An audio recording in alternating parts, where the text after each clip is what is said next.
তুই তো খাবি মাংস মাছ, সেগুলোর সামর্থ্য তো আমার নাই, কি আর করা। তো যারা দেখছে তাদেরকে বলে দাও বেশি বেশি করে শেয়ার করতে, যেন ভিডিওতে ভিউজ হয়, আর্নিংস আসে, সেখান থেকে তোমাকে মিট খাওয়াতে পারি। নাও নাও। কি কিন্তু খাবে না, এটা আমি কি করবো বলো? এই যে কত সুন্দর খাচ্ছে, কিন্তু তুমি খাচ্ছ না, ওর সমস্যা কি? ও খাচ্ছে, তুমি খাচ্ছ না কেন?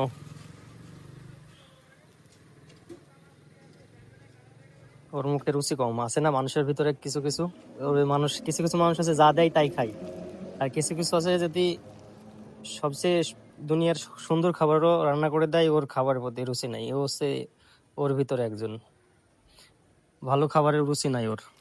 এই কেক তো সবাই খায়, বাট ও খাচ্ছে না কেন, এটাই আমি বুঝতে পারছি না।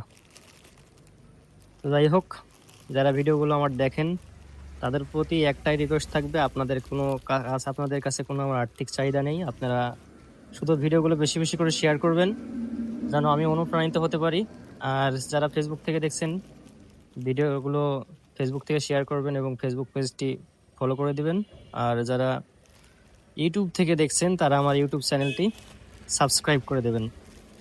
তো সবাই আমার জন্য দোয়া করবেন।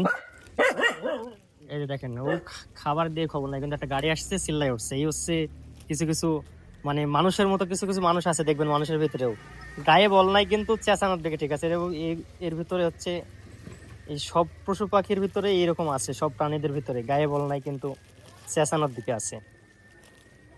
এই হচ্ছে জগতের অবস্থা, কি বলবেন বলেন? খাবার দিচ্ছি খাচ্ছে না, অথচ মানে এই অবশিষ্টগুলো এখানে ফেলে রাখা যাবে না, যেহেতু এটা কনসাস পাবলিক হিসেবে আমার এটা রেসপন্সিবিলিটি ময়লা ফেলার নির্দিষ্ট স্থানে ফেলা। সো এই ময়লাগুলো এখানে ফেলা যাবে না। তো আজকের ভিডিও এই পর্যন্তই। সকলেই আমার জন্য দোয়া করবেন, ভিডিওগুলোকে বেশি বেশি করে শেয়ার করবেন যেন এদেরকে আমি খাবার খাওয়াতে পারি। আসসালামু আলাইকুম।